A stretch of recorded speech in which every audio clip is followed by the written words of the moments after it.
और वा से भक्ति, ज्ञा से ज्ञान, वा से वैराग्य।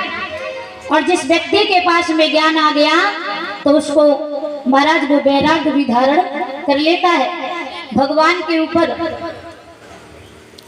क्योंकि सूत जी ने जो सोनकाद ऋषियों को ये श्रीमद् भागवत जो सुनाई थी, तो आज समझाकर कहते हैं कि श्रीमद् भागवत वा से भक्ति, गा से ज्ञान, वा से वैराग और ता से तप, इन सभी शब्दों को मिलाकर के हमारी जो श्रीमद् भागवत का ये आयोजन किया गया है। महाराज भगवान की अनंत लीलाओं का वर्णन किया गया है। क्योंकि हमारा मुख इतना है लेकिन भगवान की कथा यथा है। हम इस छोटे से मुख से भगवान की कथाओं का वर्णन नहीं कर सकते। आज सूत जी कहते हैं, हे सोनकाद ऋषियों, क्योंकि इन श्रीमद् भागवत में ऐसा मालूम पड़ता है कि उस विश्व रूप की गाथा को भागवत नाम से जोड़ा है। मानो भमरा ने पृथ्वी पर फूलों का सार निचोड़ा है। इन श्रीमद् भागवत को सुनने से अनेक पापियों के पाप नष्ट हो गए और बड़े ही सौभाग्य के बाद में हमें ये श्रीमद् भागवत सुनने के लिए मिलती है। महाराज कहते हैं कि आदमी जब मन में अगर सोच ले कि हमें भागवत करवानी है तो कभी नहीं करवा पाएगा। न जाने कितने जन्मों के जो पुण्य किए होते हैं उसके बाद में जाकर के श्रीमद् भागवत सुनने के लिए मिलती है, या हमें करने के लिए जब आगे बढ़ते हैं। आज सूत जी बताते हैं कि हे सोनकाद ऋषियों, क्योंकि इंसान जब गर्भ मास में होता है तो कहता है, हे प्रभु इस नरक से बाहर निकालो और जैसे ही आएंगे तो तुम्हारा भजन करेंगे। लेकिन याद रखना, भगवान ने मोह माया एक ऐसी चीज बनाई है, इस धरती पर आकर के इंसान जब माया से भेंट हो जाता है तो उस मोह माया में फंस करके सब कुछ भूल जाता है। फिर तो सारी जिंदगी भैया ये मेरा वो मेरा, लेकिन ये नहीं मालूम है कि कुछ नहीं है। लाखों का धनवान कमाया, सब कुछ यहीं पर धरा रह गया, लेकिन भगवान के नाम के लिए हम सब इंसान समय देखते हैं कि जब समय होगा, जब करेंगे, जब उम्र ढल जाएगी, बुढ़ापे में भगवान का भजन करेंगे।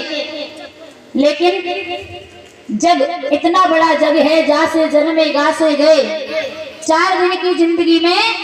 क्योंकि इंसान महाराज बहुत कुछ सोचता है कि हमें धन कमाना है, हो सके जितना पैसा इकट्ठा कर लें, लेकिन कभी ये नहीं सोचता कि 4 दिन की जिंदगी है और इस धरती पर आकर के हम अच्छे अच्छे कर्म करें और भगवान का गुणगान करें। अंत में भगवान के नाम के अलावा कोई भी चीज हमारे साथ में नहीं जाती। आइए, बड़ा ही सुंदर लिखा है, क्योंकि इतना सुंदर शरीर है लेकिन बहुत ही अफसोस है दादा। कैसे? एक किसी दिन खाके के अंदर, किसी दिन खाके के अंदर, और हमें भी घर बसाना है।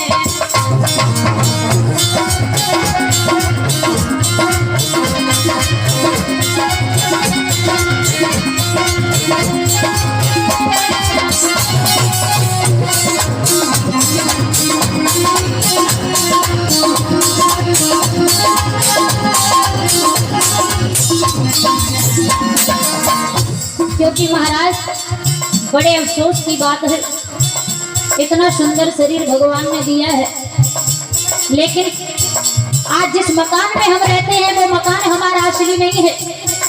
क्यों? क्योंकि हमारा असली मकान है शमशान, जहाँ पर जाने के बाद में इंसान कभी लौट करके वापस नहीं आता। किसी दिन खाके के अंदर, किसी दिन खाके के अंदर, हमें भी घर बनाना है।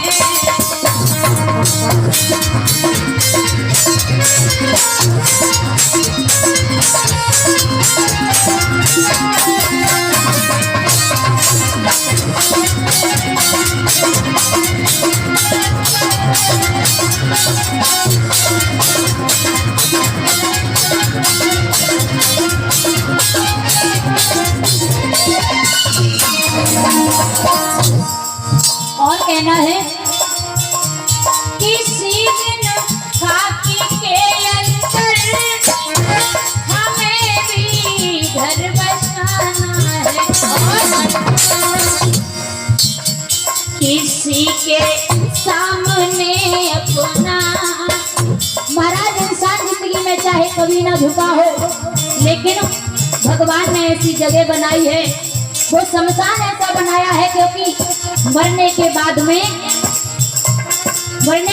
भगवान के सामने हर इंसान को झुकना पड़ता है। फिर भगवान कहते हैं इंसान जिंदगी भर बहुत अकड़ रही इस शरीर में है,